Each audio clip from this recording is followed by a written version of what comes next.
ሰው የሰውን ደም አፍስሶ የእሱን ደም የሚቀባበት እንደ ጀብዱ የሚቆጥርበት ዘመን ቢኖር ይሄ ዘመን ነው። ነፍሰ ጡር ሴት ሆዷ ተሰንጥቆ ልጇን አውጥቶ የሚጣልበት ዘመን ቢኖር ይሄ ዘመን ነው። ምዕመናን ልክ ነው። አስጨናቂ ዘመን ነው። የሚያስቸግር ዘመን ነው። እኛ ግን ሃይማኖት ያለን ሰው ለእናንተ ቃላት አሳምሬ አማርኛ ደርድሬ ለእናንተ የምነግራችሁ አንዳች ጉዳይ አይደለም። ቤተ ክርስቲያን የሚደርስባት ፈተና ይታወቃል። ኦርቶዶክሳውያን የሚደርስባቸው ፈተና ይታወቃል። መገዳደሉ እንደበዛ ይታወቃል። አለመተማመኑ እንደሰፋ ይታወቃል። አባት ልጁን የቀዳበት ዘመን ቢኖር፣ አብረው ያደጉ ሰዎች የተጠላሉበት ዘመን ቢኖር፣ ሰው የሰውን ደም አፍስሶ የእሱን ደም የሚቀባበት እንደ ጀብዱ የሚቆጥርበት ዘመን ቢኖር ይሄ ዘመን ነው።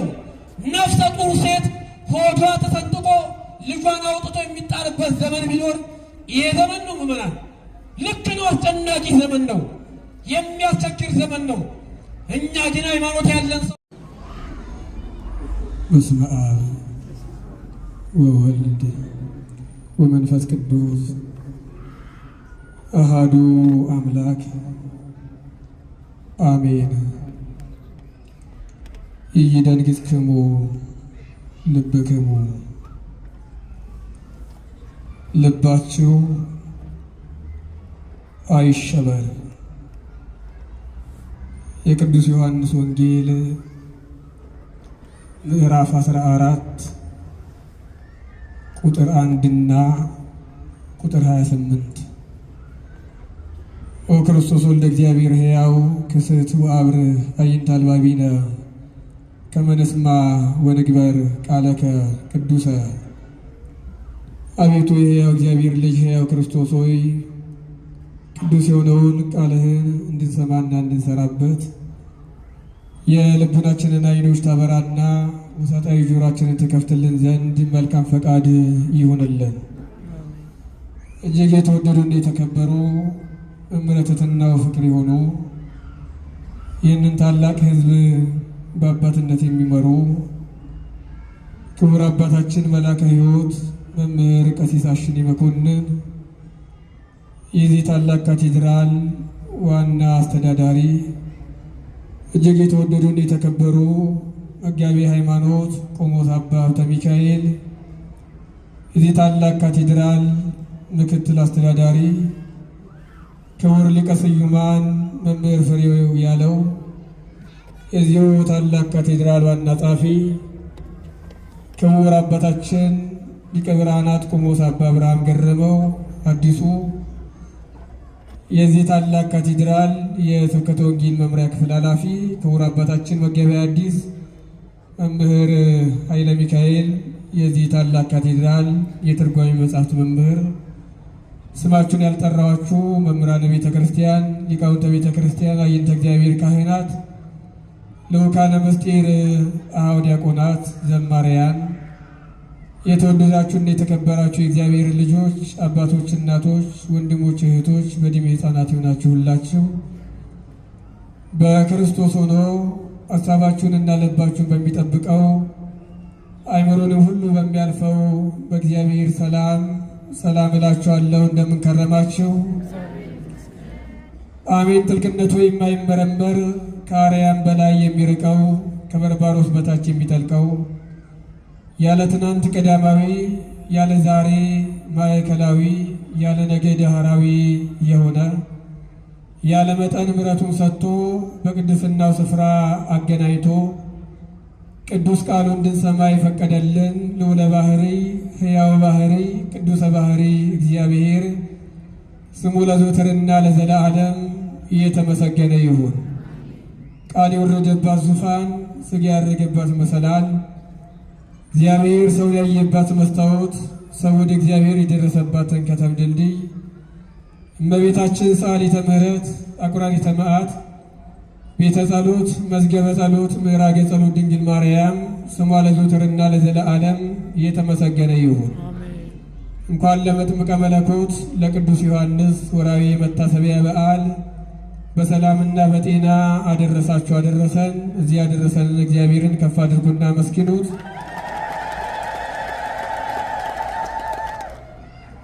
ባለን ጥቂት ጊዜ ውስጥ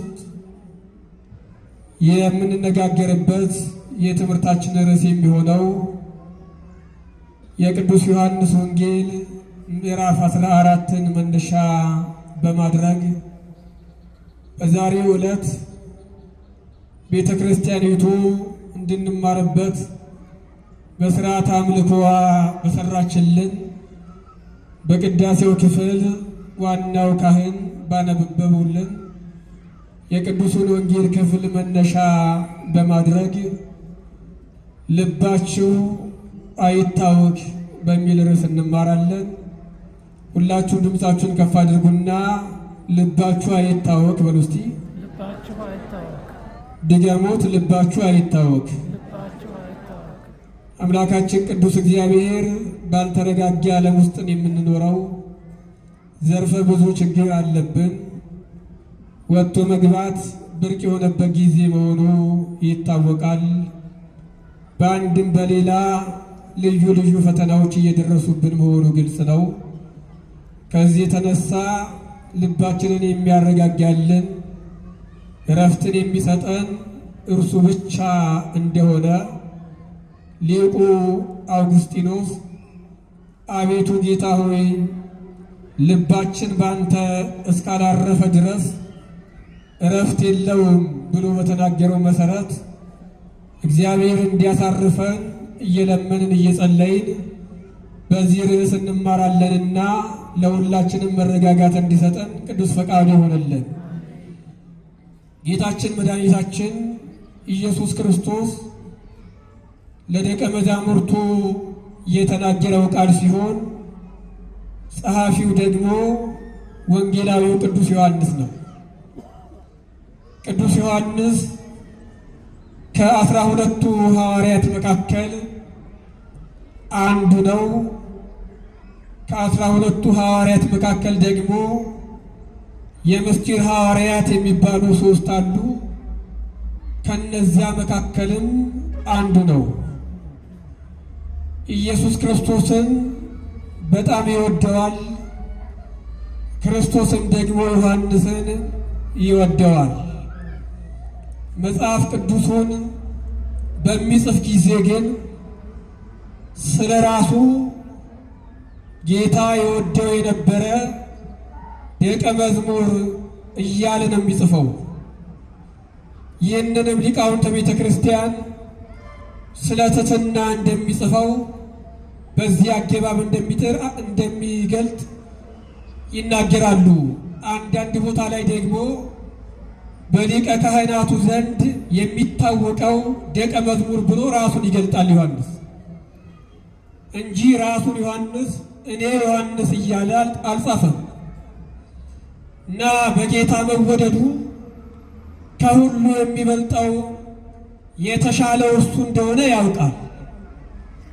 እኛ በዚህ ዓለም ላይ በምንኖርበት ጊዜ በአንድ ባለስልጣን ዘንድ መወደድን፣ መከበርን፣ መሞገስን ወይም ሞገስን የምናገኝ ከሆነ ምን ያህል እንደምንደሰት ግልጽ ነው። ዮሐንስ ይወደድ የነበረው በጌታ ነው። ሌሎቹን ደቀ መዛሙርት አይወዳቸውም ማለት ግን አይደለም። የእሱ ለየት ባለመልኩ ተወዳጅነትን ያተረፈ ነው። እስከ መጨረሻ የጸና ነው። የቅዱስ ዮሐንስ ወንጌል ምዕራፍ 13 ላይ ኢየሱስ ክርስቶስ የደቀ መዛሙርቱን እግር ካጠበ በኋላ ማበሻ ወስዶ አበሰላቸው ይላል። ሊቃውንተ ቤተ ክርስቲያን ሲተረጉሙ ያንን ማበሻ ወስዶ ዮሐንስ ወንጌላዊው ወገቡ ላይ ታጥቆት ነበረ። ክርስቶስ የደቀ መዛሙርቱን እግር ያበሰበትን ማበሻ ወገቡ ላይ በመታጠቁ ምክንያት የሰው ልማድ ጠፍቶለት እንደ መልአክ መኖር የጀመረ ሐዋርያ ነው ዮሐንስ። እንደ መልአክ ሰው ነው፣ ግን መልአክ ሆኖ ኖሯል። እኛ እንደምንመገበው ይመገባል። ወደ መጸዳጃ ስፍራ ከዛ በኋላ መሄድ አቁሟል። ቅዱስ ያሬድ በጥር 4 ድጓው ላይ ሐረየከ መንፈስ ቅዱስ፣ መንፈስ ቅዱስ መርጦሃል፣ ወረሰየከ ሰረገላሁ ማደሪያውም አድርጎሃል።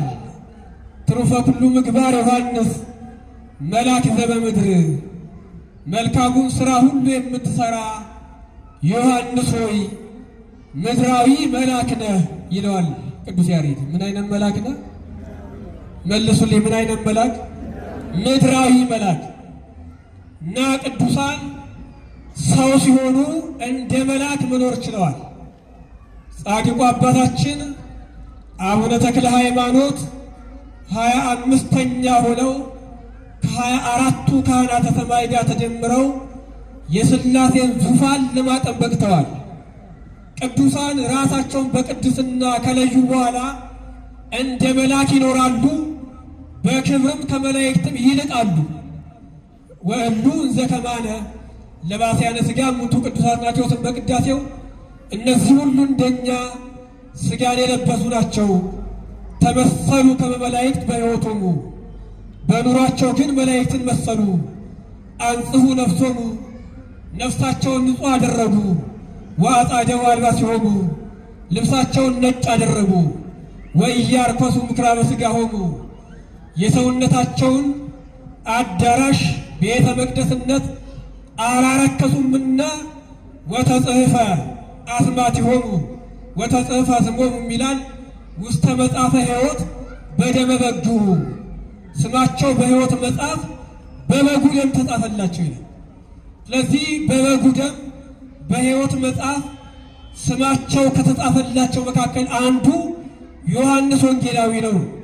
እንደ መልአክ የኖረ ነው። ጌታን ይወደዋል። ራሱን በትሕትና የገለጠ ነው። ትሕትናንም የተማረው ከጌታችን ከመድኃኒታችን ከኢየሱስ ክርስቶስ ነው። የዛሬውን በዓል ስናከብር በራሱ በትሕትና ማክበር እንዳለብን በዚህ ወንጌል አንጻር ይተረጎምልናል። ዮሐንስ ራሱን ዝቅ የሚያደርግ በትሕትና ዝቅ ብሎ የሚጽፍ እስከ መስቀል ስር ድረስ ታምኖ እመቤታችን ቅድስት ድንግል ማርያምን ወደ ቤቱ ለመውሰድ የበቃ የክርስቶስን እናት በእናትነት ለእኛም ጭምር የተቀበለልን ነው ዮሐንስ ወንጌላዊ። በእሱ አንጻር እኛም ድንግል ማርያምን ተቀበለናት፣ እናቴ ብለን እንጠራታለን። ዮሐንስ የተቀበላት ከጌታ ነው። እኛም ደግሞ በዮሐንስ አንጻር ከክርስቶስ ተቀብለናታል። የቅዱስ ዮሐንስ ራእይ ምዕራፍ 12 ቁጥር 17 ላይ ሊቃውንተ ቤተ ክርስቲያን እንደሚተረጉሙት ማለት ነው።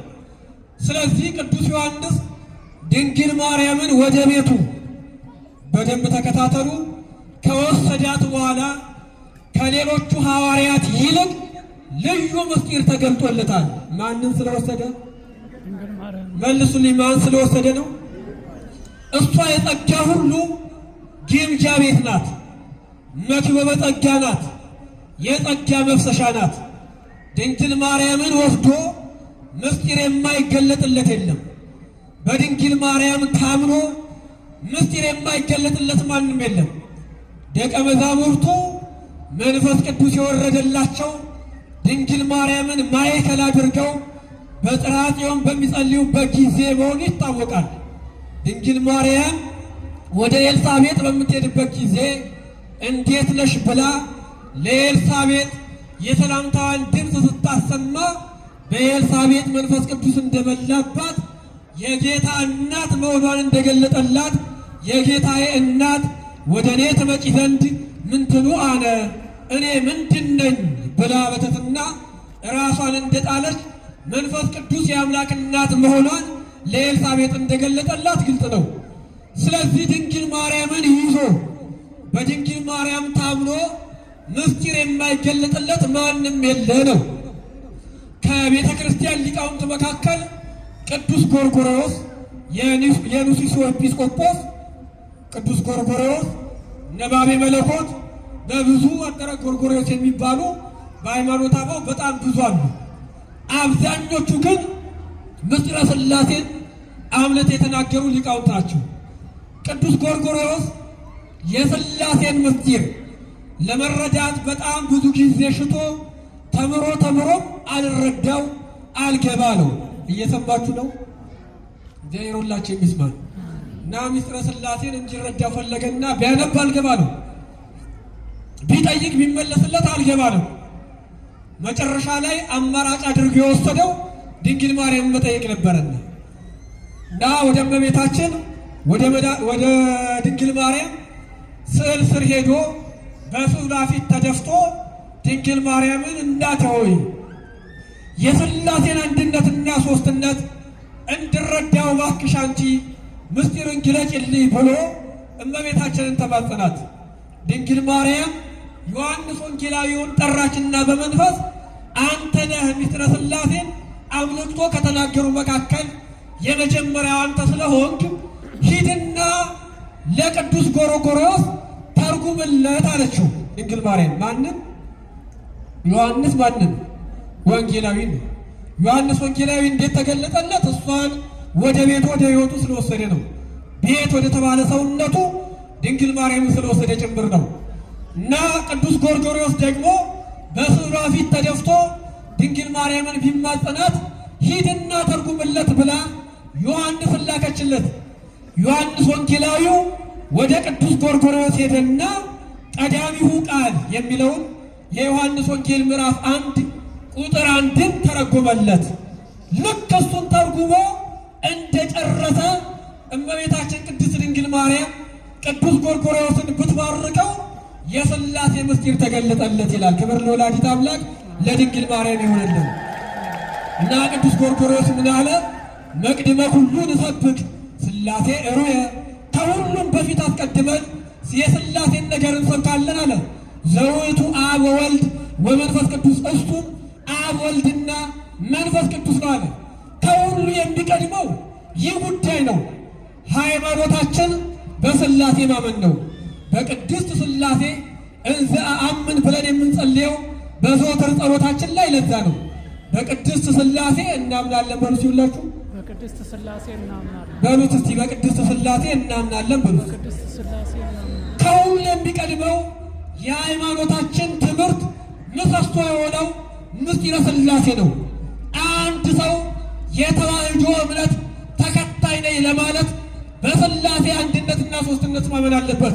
እምኩሉ ይሄይስ በሥላሴ ከተአምኖ እንዲል ማለት ነው።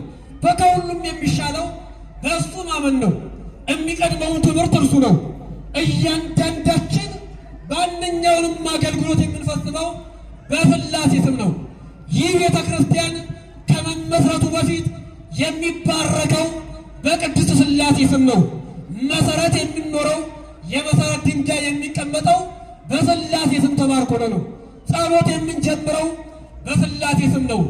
የምንመገበውን ምግብ ባርከን የምንጀምረው በሥላሴ ስም ነው። ከሰውነታችን አጋንንትን የምናረቀው በሥላሴ ስም ነው። ተጠምቀን መዳን የምንችለው በሥላሴ ስም ነው። ያለን በቤታችን ያለው ንብረታችን ሀብታችን እንዳይባክንብን ከጥንተ ጠላት ዲያብሎስ የምንጠብቀው በሥላሴ ስም ነው። ያለ ቅድስት ሥላሴ እኛ ራሳችን አለን ማለት አይቻልም ነው። ጌታችን መድኃኒታችን ኢየሱስ ክርስቶስ ካዲያ ቅዱስ ዮሐንስ ድንግል ማርያምን ወስዶ የሥላሴ ምስጢር ተገልጦለት ሌሎቹ ሐዋርያት ከጻፉት በተለየ መልኩ የዮሐንስን ወንጌል በደንብ አጥኑት። ጊዜ ስለሚገድበን ብዙ አንተርጉሙ፣ ግን ለማሳያ ብቻ የዮሐንስ ወንጌል ምዕራፍ 1 ሌሎቹ ሐዋርያት የጻፉት ቃል አይደለም። የዮሐንስ ወንጌል ምዕራፍ 2 የቃና ገሊላው ታሪክ ሌሎቹ ሐዋርያት የጻፉት ታሪክ አይደለም። የዮሐንስ ወንጌል ምዕራፍ 3 የኒቆዲሞስ ታሪክ ሌሎቹ ሐዋርያት የጻፉት ታሪክ አይደለም። የዮሐንስ ወንጌል ምዕራፍ 4 የሳምራዊቷ ሴት ታሪክ ያለው የዮሐንስ ወንጌል ብቻ ላይ ነው። ምዕራፍ 5 38 ዓመት ሙሉ የታመመው በቅዱስ ያሬድ ስያሜ መጻጉዕ የምንለው ማለት ነው። የበሽታ የዓመቱን ርዝማኔ መጠሪያ ስም ነው መጻጉዕ የሚለው እንጂ የግለሰቡ ስም አይደለም። እሱ ታሪክ የተጻፈ ዮሐንስ ወንጌል ላይ ነው።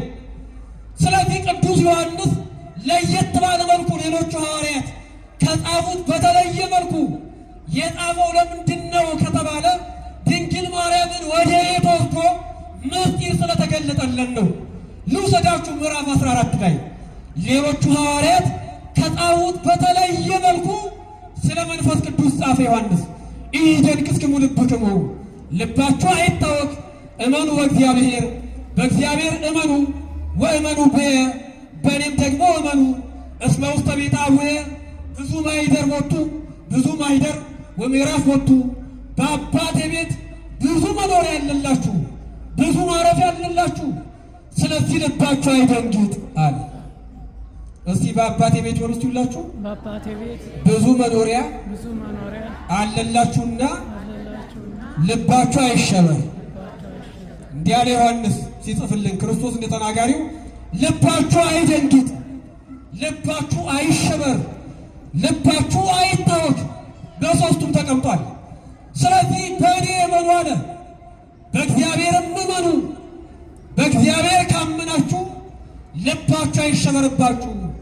በእኔ ካመናችሁ ልባችሁ አይሸበርባችሁ። ዝቅ ይልና አጽናኙን እልክላችኋለሁ ይላል። በመንፈስ ቅዱስ ካመናችሁ ልባችሁ ምን አይበልባችሁ? በአጭሩ በቅድስት ሥላሴ ካመናችሁ ልባችሁ ምን አይበልባችሁ? መልሱልኝ። በሥላሴ የሚያምን ሰው ልቡ አይሸበርም። በጣም ብዙ አይነት መከራ ሊያገኘን ይችላል። ብዙ አይነት ፈተና ሊደርስብን ይችላል። በሥላሴ የሚያምን ሰው በዚህ ምድር ላይ የሚመጣበት ፈተና ሊያሸብረው አይገባም ነው። በሚያሸብር ዓለም ውስጥ እንደምኖር ልክ ነው። ዓለም አንድ መንደር ናት። ለእናንተ ቃላት አሳምሬ አማርኛ ደርድሬ ለእናንተ የምነግራችሁ አንዳች ጉዳይ አይደለም። ቤተ ክርስቲያን የሚደርስባት ፈተና ይታወቃል። ኦርቶዶክሳውያን የሚደርስባቸው ፈተና ይታወቃል። መገዳደሉ እንደበዛ ይታወቃል። አለመተማመኑ እንደሰፋ ይታወቃል። አባት ልጁን የቀዳበት ዘመን ቢኖር፣ አብረው ያደጉ ሰዎች የተጠላሉበት ዘመን ቢኖር፣ ሰው የሰውን ደም አፍስሶ የእሱን ደም የሚቀባበት እንደ ጀብዱ የሚቆጥርበት ዘመን ቢኖር ይሄ ዘመን ነው። ነፍሰ ጡር ሴት ሆዷ ተሰንጥቆ ልጇን አውጥቶ የሚጣልበት ዘመን ቢኖር ይሄ ዘመን ነው። ምዕመናን ልክ ነው። አስጨናቂ ዘመን ነው። የሚያስቸግር ዘመን ነው። እኛ ግን ሃይማኖት ያለን ሰዎች ነን ነው። ሃይማኖት ያለው ሰው፣ በሥላሴ የሚያምን ሰው፣ በተዋህዶ የሚያምን ሰው በፍጹም ልቡ ሊሸበር አይገባም። መፍትሄው በአባቱ ቤት ብዙ መኖሪያ አለ። ስለዚህ ያንን መኖሪያ ገንዘብ ለማግኘት በእሱ ማመን ነው፣ መጸለይ ነው። የእኛ ሃይማኖት ዛሬ ሊቃውንተ ቤተ ክርስቲያን ሌሊት ሲጸልዩ ሲዘምሩ አድረዋል። በመዝሙሩ ላይ ማለት ወረደ መንፈስ ቅዱስ ነው። በላይ ቤት ከሆነ ግን አርገም ሀቤሆሙ ነው። ሁለቱም የዮሐንስ ወንጌል ምዕራፍ 14 ነው የሚታዘዙ። በላይ ቤት ከተቆመ ምዕራፍ 14 ቁጥር 1 እስከ 22 ነው። በታች ቤት የተቆመው ከቁጥር 22 ይጀምራል። ሁለቱም ሐሳቡ ግን አንድ ነው። መነሻ ዮሐንስ ወንጌል ምዕራፍ 14 ላይ ነው። ሐሳቡ ልባችሁ አይሸበር ነው። ስለ አጽናኙ መምጣት ነው። መንፈስ ቅዱስ ይመጣል። ልክ ነው። ለተሸበርን ሰዎች የሚያጽናናን ከሱ በላይ የለም። ግን ሃይማኖታችን ምን እንደሆነ ግን ሌሊት ሊቃውንተ ቤተ ክርስቲያን በዜማ ቅዱስ ያሬድ የተናገረው በዜማ ሲያመሰጥሩት አደሩ። ሃይማኖት እሰ እንተ እምኀበ አብ ተፈጥረት አሉ። ሌሊት ማለት ሃይማኖት አሉ። እስቲ በሉት ሃይማኖት በሉ እስቲ። ከአብ ዘንድ ተፈጠረች በሉት እስቲ። ከአብ ዘንድ ምን አለች? ያው ምስጢረ ሥላሴ ረቀቅ ያለ ነው፣ ግን ቀለል አድርጌ ነው የማመጣው። ልብ አድርጉ። ሃይማኖት ከአብ ዘንድ ተፈጠረች። ሌሊት ቅዱስ ያሬድ የተናገረው ነው። ወደ ወልድ ታደርሳለች፣ በመንፈስ ቅዱስ ዘንድ ትፈጸማለች አሉ። አሁን አብ ፈጣሪ ሆኖ ወልድ ፈጣሪ አይደለም ወይ የሚል ጥያቄ ያመጣል። ክርስቶስ ግን የዮሐንስ ወንጌል ምዕራፍ 14 ላይ በእግዚአብሔር እመኑ ካለ በኋላ በእኔም ደግሞ ምን በሉ ብሏል? መልሱልኝ እንጂ እመኑ ብሏል። ቅዱስ ዮሐንስ አፈወርቅ ክርስቶስ ራሱ እግዚአብሔር ባይሆን ኖሮ በእግዚአብሔር እመኑ ካለ በኋላ በእኔ ደግሞ እመኑ አይልም ነበር። ስለዚህ ክርስቶስ ማን ነው? እስቲ እግዚአብሔር ነው በሉ። ክርስቶስ ማን ነው? እግዚአብሔር ነው። አብ ፈጣሪ ነው፣ ወልድም ፈጣሪ ነው፣ መንፈስ ቅዱስም ፈጣሪ ነው። አብ አምላክ ነው፣ ወልድም አምላክ ነው፣ መንፈስ ቅዱስም አምላክ ነው። ሶስት አማልክት አንልም፣ አንድ ፈጣሪ፣ አንድ አምላክ። እንዘ አሐዱ ሰለስቱ አንድ ሲሆን ሶስት ነው። ወእንዘ ሰለስቱ አሐዱ ሶስት ሲሆን ደግሞ አንድ ነው። አንድነቱ ሶስትነቱን አይጠቀልለው፣ ሶስትነቱ አንድነቱን አይከፋፍለውም። በአንድነት ሶስትነት ሲሰለስ ሲቀደስ ሲመሰገን ይኖራል። ስለዚህ እኛ ከምናውቀው ሶስት በላይ ልዩ ሶስትነት፣ ልዩ አንድነት ብለን እናከብረዋለን። ሶስት ነው ስንል አንድ ነው፣ አንድ ነው ካልን ደግሞ ሶስት ነው። እኛ የምናውቀው ሶስት አሁን ሶስት እንጨትን በአንድ ማሰሪያ ብናስረው ያ ሶስት እንጨት ነው። ማሰሪያው ሲነሳ ይለያያል። ለሥላሴ ግን እንዲህ አይደለም። ልዩ ሶስትነት ሶስት መስፈሪያ ዱቄት በአንድነት ሶስት መስፈሪያ ዱቄት በአንድነት እናቶች ሊያወቁ ሊጠቀልሉ ይችላሉ። አንድ ህብስት ሊሰሩ ይችላሉ። ያ ሲቆረስ ይለያያል። ለሥላሴ ግን ይሄ ሕጹዕ አምሳል ነው። ስለዚህ እንዘ አሐዱ ሰለስቱ ወዘ ሰለስቱ አሐዱ ስንል አንድነቱ ሶስትነቱን ሳይጠቀልልበት፣ ሶስትነቱ አንድነቱን ሳይከፋፍልበት፣ በአንድነቱ ሁለትነት ሳይኖርበት፣ በሶስትነቱ አራትነት ሳይኖርበት አንድም ሶስትም ብለን ነው የምናምነው እኛ። ይሄ ነው ሃይማኖታችን። ስለዚህ አንድም ሶስትም ብለን የምናምን እኛ ኦርቶዶክሳውያን ቅዱስ ያሬድ ካዲያ ምን ማለት ፈልጎ ነው? ሃይማኖት ከአብ ዘንድ ተፈጠረች፣ ወደ ወልድም ታደርሳለች፣ በመንፈስ ቅዱስ ዘንድ ትፈጸማለች ሲል ምን ማለቱ ነው? ሃይማኖት ውስጥ እንተ እምኀበ አብ ተፈጥረት ማለት በአብ ተጀመረች። የመጀመሪያው ትርጓሜ በአብ ተጀመረች፣ ወደ ወልድ ታደርሳለች፣ በመንፈስ ቅዱስ ትፈጸማለች። ሀበ ወልድ ታመጽእ ሀበ መንፈስ ቅዱስ ትፈጸም እና ወደ ወልድ ታደርሳለች፣ በመንፈስ ቅዱስ ትፈጸማለች። በአብ ተጀመረች ማለት ምን ማለት ነው? አብን ወላዲ ተብሎ ይጀምራል ሃይማኖት። አብን ምን ተብሎ? ወላዲ። አብን ወላዲ ያላለ ወልድን ደግሞ ተወላዲ ማለት አይችልም። አብን ወላዲ ያለ ወልድን ተወላዲ ይላል ነው። ወልድን ተወላዲ ይላል። ከዛ ቀጥሎ መንፈስ ቅዱስን ምን ይላል? ሰራጺ ይላል። ሃይማኖት በአብ ተጀመረች ማለት አብን ወላዲ ተብሎ አብን አባት ተብሎ ይጀምራል። ወልድ ልጅ ይባላል። መንፈስ ቅዱስ ሕይወት ተብሎ ይጠቃለላል ማለት። ስለዚህ ሃይማኖታችን በስም በአካል በግብር በኩነት ሶስት ብለን ለሥላሴ በአገዛዝ በመለኮት በመፍጠር ይህንን ዓለም በማሳለፍ አንድ ብለን እናምናለን። ስለዚህ በዚህ የሚያምን ሰው በፍጹም ልቡ ሊሸበር አይገባም ነው። አብን አባት ያለ ወልድን ልጅ ይላል ነው። አብን ፈጣሪ ብሎ ወልድን ደግሞ ፍጡር ማድረግ አይቻልም ነው። ቅዱስ ዮሐንስ በአንደኛ መልእክቱ አንደኛ ዮሐንስ ምዕራፍ 5 ቁጥር 1 ላይ ዘያፈቅሮ ለወላዲ ያፈቅር ዘኒ ተወልደ እምኔሁ ወላጁን የሚወድ ይላል። እስቲ በሉት ወላጁን የሚወድ በሉ። አባቱን የሚወድ በሉ። ከእርሱ የተወለደውን ደግሞ ይወዳል። ከእርሱ የተወለደውን ምን ይላል? እግዚአብሔር አብን ትወዱታላችሁ፣ ወልድን ደግሞ መውደድ ግዴታ ነው ማለት ነው። መንፈስ ቅዱስን መውደድ ግዴታ ነው። ስለዚህ ነው ክርስቶስ እኔ በእግዚአብሔር ልባቸው አይሸበር፣ ልባቸው አይታወድ፣ ልባቸው አይደንግጥ፣ በእግዚአብሔር እመኑ፣ በእኔም ደግሞ ምን በሉ እመኑ፣ አጽናኙ ይመጣላችኋል አለ። የመጀመሪያው ሃይማኖትን አስተማራቸው። ቀጥሎ ደግሞ ምስጢረ ሥላሴን አስተማራቸው ክርስቶስ ምስጢረ ሥላሴን። ቀጥሎ ደግሞ ተስፋን ሰጣቸው። ተስፋው ስለ መንፈስ ቅዱስ መምጣት ነው። ጊዜ ስለሚገድበኝ ብዙ አላበራራውም። ተስፋው ደግሞ እኔ ልለያችሁ ነው ብሏቸዋል። ደቀ መዛሙርቱ በጣም ደንግጠዋል። እስከ ዓለም ፍጻሜ ድረስ ፍጻሜ በሌለው እስከ ዓለም ፍጻሜ ድረስ እኔ ከእናንተ ጋር ነኝ ብሏቸዋል። በአካል ግን ከእነርሱ ጋር አይኖርም። እግዚአብሔር ወልድ ከሐዋርያት ጋር የሚኖረው ከዛ በኋላ በረድኤት ነው።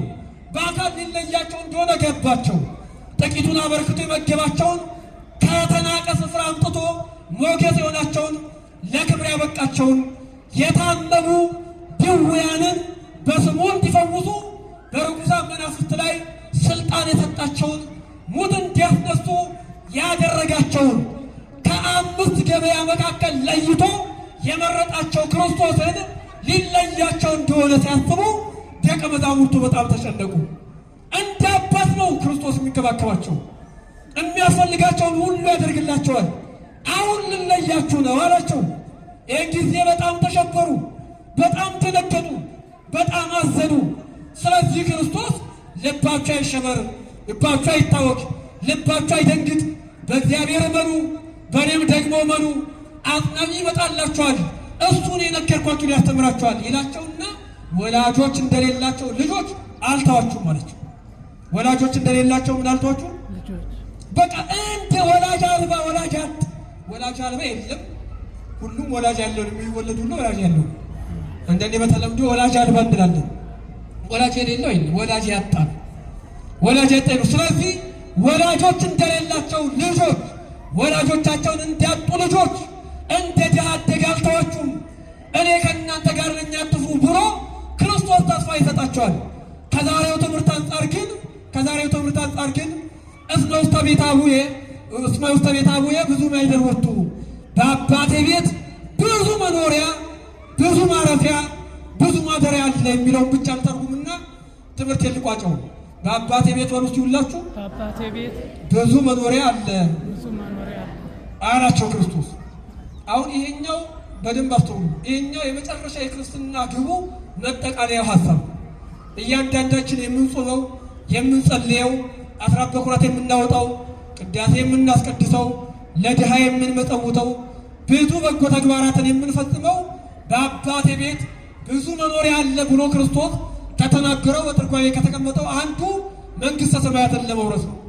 ስለዚህ የሚጠቃለለው በዛ ነው። እኔ በለያችሁም ስፍራ አዘጋጅላችኋለሁ፣ ወደዚያ መጥቼ ዳግመኛ ወስዳችኋለሁ። መጀመሪያ በአካል መጥቷል። በረድኤት ለመምጣቱ ዳግመኛ እመጣለሁ፣ ሁለተኛ እመጣለሁ ብሎ ለደቀ መዛሙርቱ ይነግራቸዋል። እንደማይተዋቸው ያሳያቸዋል። በማዘጋጅላችሁ ስፍራ እኔ መጥቼ ወስዳችኋለሁ፣ በዛ ትኖራላችሁ እያለ ደቀ መዛሙርቱን ያጽናናል። ሹመት ሽልማት ቀረብን ብላችሁ ልተርጉመው፣ ልብ በደንብ አስተውሉ። ሹመት ሽልማት ቀረብን ብላችሁ አይሸበር ልባችሁ ሲላችሁ፣ ሹመት ሽልማት ቀረብን ብላችሁ ስልጣን አጣው ብላችሁ፣ ገንዘብ አጣው ብላችሁ፣ ሀብት አጣው ብላችሁ፣ ንብረት አጣው ብላችሁ፣ ወዳጆቻችን ከዱን ብላችሁ፣ ልጆቻችን ሞቱብን ብላችሁ፣ ንብረት የወደመብኝ በጣም ተቸገርኩ ብላችሁ አይሻገረውም የምትሉት ብዙ አይነት መከራ ቢደርስባችሁ ልባችሁ አይሸበርባችሁ። ስልጣን ማጣት ሊያሳዝናችሁ አይገባም። ሀብት ማጣት ሊያሳዝናችሁ አይገባም። ከፍ ወደ ከፍታ መውጣት ሊያሳዝናችሁ አይገባም። መቸገር ሊያሳዝናችሁ አይገባም።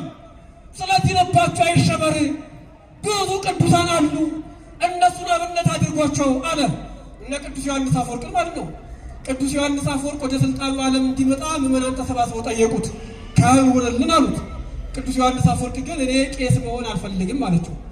ለምንድን ነው እሱን ማትሆነው ብለው ዮሐንስ አፈወርቅ ሲጠይቁት እኔ ካህን ከሆንኩ ሕዝቤን አልመራህም፣ አላስተማርክም፣ ከኃጢአት አልጠበቅክም ተብዬ በሕዝቤ ኃጢአት እጠይቃለሁ። አሁን ግን ካህን ካልሆንኩም ማልሾም ከሆነ በራሴ ኃጢአት ብቻ ነው የምጠይቀው ይላል ዮሐንስ። በራሴ ኃጢአት ብቻ መጠየቅ እፈልጋለሁ ይላል። ግን ሕዝቡ በግድ ይሾሙታል። ስለዚህ ሹመት ሽልማት ቀረብን ብላችሁ ልባችሁ አይሸበር። ሹመትን የተጠየፉ እነ ቅዱስ ዮሐንስ አፈወርቅን አብነት አድርጓቸው። ስለዚህ ልባችሁ አይሸበርባችሁ ሲል ነው። እነ ቅዱስ ሳይሮስ ዘአንጾኪያ አንሾምም ብለው ተደብድበው የተሾሙ ናቸው። በግድ ወደ ስልጣኑ ዓለም ነው ተብለው ማለት ወደ ስልጣኑ ዓለም ካልመጣችሁ ቅዱስ ኤጲፋንዮስ አልሾም ጳጳሱን አሉት። አልሾምም ብሎ ጠፋ። ከዛ በኋላ እነሱ ይፈልጉታል እንዳያገኙኛልና እህል ውስጥ ገባ። ምን ውስጥ ገባ? እህል ውስጥ ገባ። እሱ በተደበቀበት እህል ውስጥ አህያ መጣችና ልትበላ ማለት እህል ውስጥ ገባች።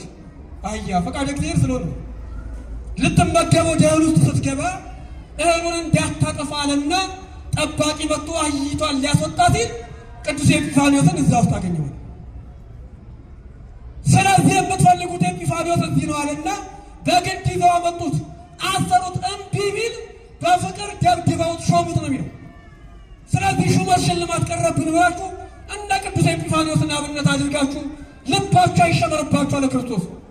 ፍቅር ታዟል። ካላደረግነው ብላችሁ ልባችሁ አይሸበርባችሁ። በዚህ ምድር ላይ ብዙ ትሩፋተ ሥጋ ወነፍስ አለ፣ እሱን ስሩ ትጸድቃላችሁ አለ ክርስቶስ። ልባችሁ አይሸበር። መስቀል ታዟል። ግዴታ መሰቀል አለብኝ አትበሉ። እምትድኑ በእንጨት ላይ ስለተሰቀላችሁ ብቻ አይደለም፣ መከራ ስለተቀበላችሁ ብቻ አይደለም። ብዙ ተዋርጦ ተገድል አለላችሁ። እሱን የምትፈጽሙ ከሆነ ትድናላችሁ። ስለዚህ ልባችሁ ምን አይበልባችሁ? መልሱልኝ። ምን አይበልባችሁ? አይሸበርባችሁ። በአባቴ ቤት ምን አለላችሁና? መልሱልኝ። ምን አለላችሁ? ብዙ መኖሪያ አለላችሁ አለ። እስቲ በአባቴ ቤት በሉ። በአባቴ ቤት ድገሙት። በአባቴ ቤት በሉ። በአባቴ ቤት አለ ክርስቶስ። ምን ማለቱ ነው? ቅድሚያ በእግዚአብሔር መኑ ብሏል፣ በአባቱ ማለት በእኔ መኑ ብሏል ልባቱ። እዚህ ክፍል ላይ ደግሞ በአባቴ ቤት አለ። በአባቴ ቤት። እሺ ሰዓት እንግዲህ ጨርሰናል። በአጭሩ ትምህርት ይልጠቅልል። በአባቴ ቤት የመጀመሪያው በቤተ መቅደሱ ይሄ የአባቱ ቤት ይባላል። የሉቃስ ወንጌል ምዕራፍ 2 ቁጥር 49 ላይ ስለምን ፈለጋችሁ ስለምን ትፈልጉኛላችሁ? በአባቴ ቤት እሆን ዘንድ እንደሚገባኝ አታውቁምን? ይላል ክርስቶስ። በቤተ መቅደስ ቀርቶ በነበረበት ጊዜ ድንግል ማርያም ከነ ዮሴፍ ጋር እየፈለገችው ተመልሳ ባገኘችው ጊዜ እኔና አባት እየፈለግን አለችው።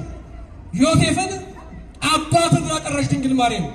ዮሴፍ የሥጋ አባቱ እንዳልሆነ የእሷም ድንግልና እንዳልጠፋ ዮሴፍ የድንግል ማርያም ጠባቂ እንደሆነ የክርስቶስ የባህሪ አባቱ እግዚአብሔር አብ እንደሆነ ሲመልስ ዮሴፍ አይደለም አባቴማ የዚህ ቤተ መቅደሱ ጌታ እግዚአብሔር አብ ነው ሲል በአባቴ ቤት እሆን ዘንድ እንደሚገባኝ አታውቁምን? አለ ክርስቶስ። በማን ቤት? በማን ቤት? ቤተ መቅደሱ ነው። በአባቴ ቤት። ይህንን ዓለም የአባቴ ቤት ብሎ ይጠራዋል ክርስቶስ። ይህንን ዓለም የአባቴ ቤት ይሏል። ቀጥሎ ደግሞ ምንማራት ይቺ አሁን እኔ እያስተማርኩ እናንተ እየተማራችሁ እኔም ቆሜ እናንተ ቁጭ ብላችሁ በአንድነት እግዚአብሔር እያስተማረን ያለችው ወንጌል የአባቴ ቤት ትባላለች። የማን ቤት? የአባቴ ቤት። ሌላው ደግሞ መንግሥተ ሰማያት የአባቴ ቤት ትባላለች። ብዙ መኖሪያ ያለላችኋል መንግሥተ ሰማያት ነው። በአባቴ ቤት እዛ ብዙ አይነት ደረጃ ኑሮ አይደለም። መንግሥተ ሰማያትን የምትወርሱበት ብዙ ተዋርጦ ተገድላለ። ጾማችሁ ጸልያችሁ አስራት በኩራት አውጥታችሁ ለድሃ ሰጣችሁ መጽውታችሁ መንግሥተ ሰማያትን ትወርሳላችሁ ሲል ክርስቶስ በአባቴ ቤት ብዙ መኖሪያ አለ። እየጾማችሁ መጽደቅ ትችላላችሁ። እያዘከራችሁ መጽደቅ ትችላላችሁ። ለስብከተ ወንጌል ስፖንሰር እየሆናችሁ መጽደቅ ትችላላችሁ። ንስሐ እየገባችሁ መጽደቅ ትችላላችሁ። የምትጸድቁበት ጎዳና ብዙ ነው ሲል በአባቴ ቤት ስንት መኖሪያ አለ አለ? ብዙ መኖሪያ። መልሱልኝ። ስንት መኖሪያ? ብዙ መኖሪያ አለላችሁ አለ። ስለዚህ ወደ እሳት ቢጨምሯችሁ እንደ ሶስቱ ሕፃናትን እየተመለከታችሁ ልባችሁ አይደንግጥባችሁ። ወደ አንበሳ ጉድጓድ የሚጥላችሁ ክፉ ነገር ሊመጣባችሁ ይችላል። ልባችሁ አይሸበርባችሁ።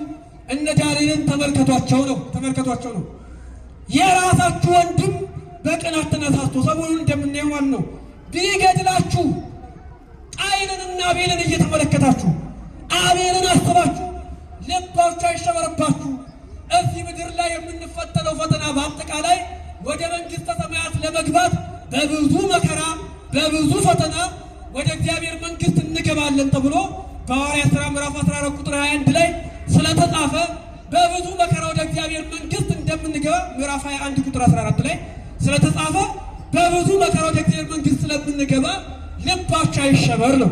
መንፈስ ቅዱስ ዛሬ ወረደ ብለን ነው የምንዘምረው። መንፈስ ቅዱስ የወረደው ወደ መንግሥተ ሰማያት የምንገባበትን ጎዳና ክርስቶስ በዚህ ምድር ላይ ተገልጦ ያስተማረንን ሊያስተምረን ሊያጸናልን ነው። በዓለ መንፈስ ቅዱስ የጌታችን የመድኃኒታችን የኢየሱስ ክርስቶስ በዓል ነው። ከዘጠኙ አበይት በዓላት ማጠቃለያው የክርስቶስ በዓል የሆነው በዓለ ጰራቅሊጦስ ነው። ያስተማረን አምላካችን ስሙ የተመሰገነ ይሁን። መንፈስ ቅዱስ በራሱ የሚያጽናና ነውና አጽናኙን መንፈስ ለሁላችን ያድለን። አሜን። ቃሎትን ያሰማል።